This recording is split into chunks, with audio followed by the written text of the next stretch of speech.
بسم الله الرحمن الرحیم. السلام علیکم. زه شیف دلدار، تاسو ګورئ ډي آر کې فوډ چینل. نن زمونږه ډي آر کې فوډ پښتو چینل کې دوه قسمه فروټ چاټ مونږ جوړوو چې یو کریم والا او یو بغیر د کریم والا. نو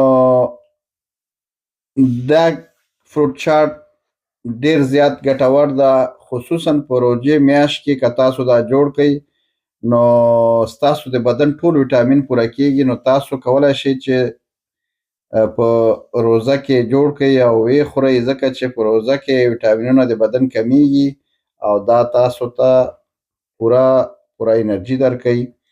نو راځئ چې په جوړولو پیل وکړو. بسم الله الرحمن الرحیم. ټولو نه مخکې خو تاسو چې هر رقم میوه لرئ په کور کې 5 رقمه، 6 رقمه، 7 رقمه، 8 رقمه، طریقه یې ټول همدغه رقم ده. تاسو ویډیو کې وګورئ، په همدغه قسم کې تاسو جوړ کړئ. ډي آر کې فوډ پښتو چینل مې ځکه جوړ کړ چې ټول پښتانه ورونه ترې ګټه واخلي او په دې چینل کې انډین، پاکستاني، افغاني، کنټیننټل خوراکونه، جوسونه او هر رقم دوایانې پکې شته. نو لایک او سبسکرایب او شیر یې کړئ چې تر څو ټول پښتانه ترې ګټه واخلي.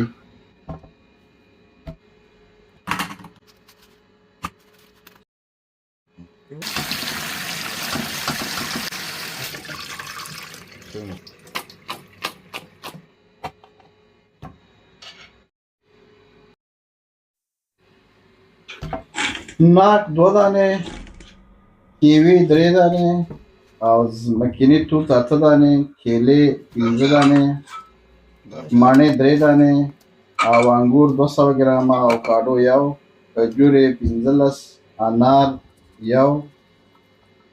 دا موږ سره دغه میوې وي او موږ ټولې پکې استعمال کړئ. که تاسو سره کمې یا زیاتې کولی شئ استعمال یې کړئ.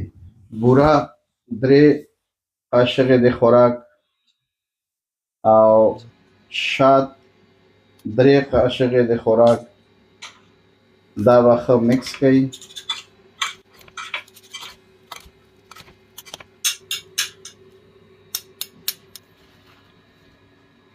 دلته فروټ چاټ مساله چې دا موږ خپله نه استعمالوو، نو تاسو کولی شئ چې 1 قاشقه د خوراک فروټ چاټ هم پکې استعمال کړئ.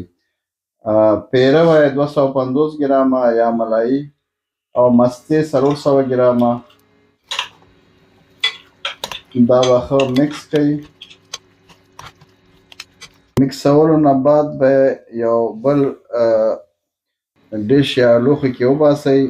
اول ته به یې ډیکوریټ کړئ یا یې ډیزاین ورته جوړ کړئ، ښایسته یې کړئ لکه څنګه چې تاسو په ویډیو کې ګورئ.